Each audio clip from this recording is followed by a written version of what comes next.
Alright guys, welcome back to another video from Smartphone Conversation. No, I'm not going to do it. So this is Monday's smartphone news, and I've just got 4 things to talk about today.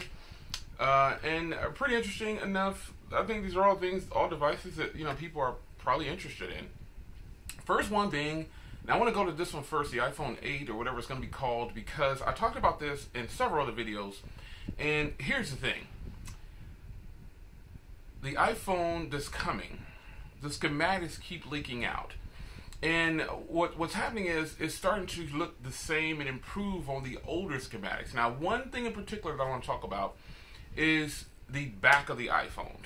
The back of the iPhone, which whatever it's going to be called, I remember talking about it having a fingerprint reader in the back of the phone. Some people said, "Oh, no, that's not it. It's not going to do it. It's going to be the Apple logo."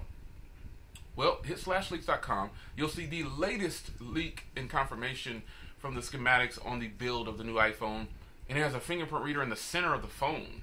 So, I mean, you guys be the judge whether how it's looking like it's confirming the older leaks. So, it's still in rumor. This is rumors right here. So, you take it for what it is. Looks like if Apple does that, I can't wait to see if they get hit hard like some of these other devices with their fingerprint readers. Apple's got some great damage control when things happen to them.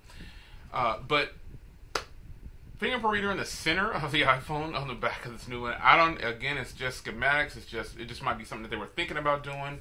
Nothing's final until they give the announcement. But with that being said, the schematics on that phone it's looking more like the front of the Galaxy S8, like with these rounded, it's looking like it's going to be all screen. I just saw a little bit of bezel on the top. But, again, all rumors at this point. So, take it for what it's worth. So, those are a couple of things I want to point out about this upcoming iPhone. It looks like it's going to have a full front screen with thin bezels like the S8 and the S8 Plus. And then also, it looks like it's going to have a fingerprint reader in the center of the... I don't even understand. I know that's got to be fake. I mean, I can't say it's got to be fake. It's still in rumor phase, so it could be real. But if that happens, boy, I can't imagine. Quad speakers would be nice. There's all these rumors floating around. But the next iPhone really, when it comes out, it's going to be a hit amongst the masses. That's just the way it is with the Apple products. People buy it blindly and just say it's the greatest before they even have it. And Apple has great marketing. Next on the chopping block is Samsung. The Samsung Galaxy S8 Active is a phone that supposedly got leaked out by Netflix. I don't know how that's possible, but, in their listing of devices, the S8 Active is there. So, the S8 Active, the Active line from Samsung, it's already not a line that's very popular amongst the masses, I would say. Based on what I see, I don't see very many people with the Active line on the Galaxy phones. And then Samsung limits themselves to one carrier. Now, maybe that's why they do that. Maybe that's why they limit themselves to just one carrier, because they know that it's not going to sell very well. Because it's like permanently having a case and tempered glass or something, just a bulkier version of your phone, and you can't remove it. So, keep that in mind when buying the Active line. It's going to be like that. It's just like, that's the only way I can describe it. It's like having a permanent OtterBox on your phone or something, just some kind of bulkier case. But with the S8, it's such a small phone already. I don't think it's going to be bad. I think it's going to actually give it something that it needs, which is a little bit of girth and some grip, just to make it a little bit better. But hopeful that Samsung decides to release that to other carriers, because I just don't see the point in exclusive deals right now. If you want to sell a bunch of phones and devices, throw it out to the masses. Give it to all the carriers and let the consumers decide whether they want it or not. That's simple. So next is the OnePlus 5. Now, the OnePlus 5, if it is going to be called that, is a phone that a lot of people are excited about. A lot of people have, been talking about it lately in the last 30 days or so. And, it's still all rumors. But one rumor that I think people... Well, first of all, I want to say I think the specs are not as exciting as people thought they were going to be. I think people thought they were going to see the official 8 gig of RAM. It doesn't hurt to have a lot of RAM, but it's not even going to be useful. Computers have 8 gigs. It's pointless to me to put that on a smartphone, really. Topping out at 6, depending on how bad your scan is on your phone. Not calling any OEMs out, but Depending on how sluggish your skin makes the devices, you probably might need 6. But OnePlus is already pretty much almost a stock phone, so they don't really need 8 gigs on a phone. So the specs aren't official yet, but it's looking like a Quad HD display, and they're calling it this Full Vision Plus and all this other stuff. This is going to be a good display, and it's going to be 5.5 inches though, and also 3,600 milliamp hour battery. And on the back it says rumored 13 megapixel dual lens camera. And the thing about that is, I hope that OnePlus doesn't hop on this hype train about doing the dual cameras. Everyone can't do dual cameras, and I'm not saying LG is the best, but LG is the best. LG and the dual camera lenses, they seem to be getting the most out of it, and you can see that the phone has a dual lens camera, and it's being used in a way that the consumer can straightforward use it. It's not just dual cameras on the back are not just for the bokeh effect. You can do that with any phone.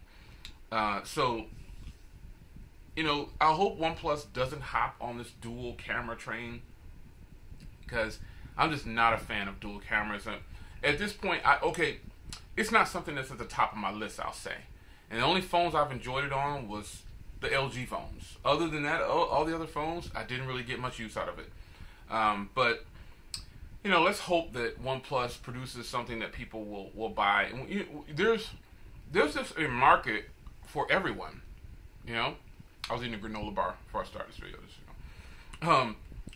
There's a market for everybody, and OnePlus has their line of fans. They do, just like Apple, Samsung, LG, Motorola. Everybody has their line. So, OnePlus 5 should be coming this summer, hopefully. Again, all rumors. But what are you looking for in the OnePlus 5? What is something that you just have to have? Do you have to have dual cameras on a phone? I don't know. Last but not least is one of my favorites, the Moto Z Play. Now, the Moto Z Play 2, or the Moto Z2 Play, should be coming soon. And some people might be a little antsy and up in arms about them dropping the battery to 3,000 milliamps. That shouldn't be a problem. I don't know why someone.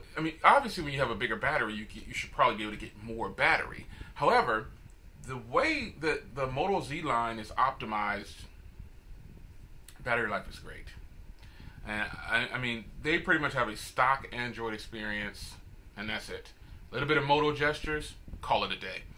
Even with the Moto G5 Plus, fantastic. That has a 3,000 milliamp hour battery, and I'm easily pulling down hours of screen on time. And also, it looks like what they're planning on doing is pretty much they're going to use this same setup with a 12 megapixel camera with a 1.7 aperture, but they're going to give it that premium build quality from the Moto Z line. And they're going to make it thinner. And so they're going to put a 3,000 milliamp hour battery in, but it's still going to have a 1080p Super AMOLED display, 4 gigs of RAM. But the Snapdragon 626, I don't know how that's going to perform, but we all know that the 625, every phone that has a 625 pretty much, killer battery. Just stellar battery. So some people are a little up in arms about, what Motorola's getting ready to do with the new Moto phones. I'm not. I'm just going to wait it out, and whatever comes, and I'll be excited to try them all out. That's just how it goes. So, don't get too caught up into rumors and, when things are being said online. Even with the stuff that I'm producing, it's just rumors and news is what it is. Media. That's all it is. So I hope you guys enjoyed. Leave a comment down below on what you think about the new iPhone that's coming up. What if it does have a fingerprint reader in the center of the phone, or about like what this Motorola logo is? What are you going to do about that? Do you think that the OnePlus 5 should have dual cameras or no dual cameras?